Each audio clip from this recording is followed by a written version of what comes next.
নাম কি ফলেরও পরিচয়, যা ফল হবে দেখাই যাবে, কিন্তু খুব তাড়াতাড়ি পাকবে, বেশি সময় লাগবে না, কারণ তো কার্বাইড দিয়ে পাকানো ফল নিয়ে নিচ্ছে খুব তাড়াতাড়ি ফল বেরিয়ে যাবে। কিন্তু নির্বাচনের প্রাককালে হুমায়ুন কবিরের মতন আপনাদের রাহুলের বিধায়ক এতদিন প্রার্থী পর্যন্ত ঘোষণা হয়ে গেল বিভিন্ন জায়গায়, আজকে দল ঘোষণা হয়ে গেল, তৃণমূলের মতন 3 অক্ষরে নাম। না ঠিক আছে, আমি কিছুই বলবো না, আমি বলবো হুমায়ুন যেটা মনে করেছে ও করেছে, আমার দল আমরা তৈরি, আমাদের যা করার আমরা করব। তবে যত গর্জায় তত বর্ষায়।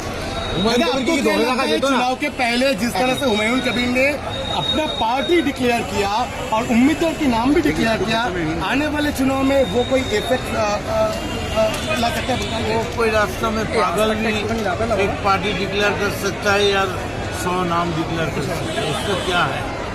साबित करना है, मैदान में आओ और जंग की मैदान में खेल के दिखाओ, क्योंकि बहुत जोर खिला होगा।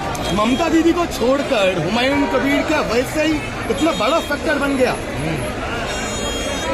आप सोचते हैं, हम तो नहीं सोचते।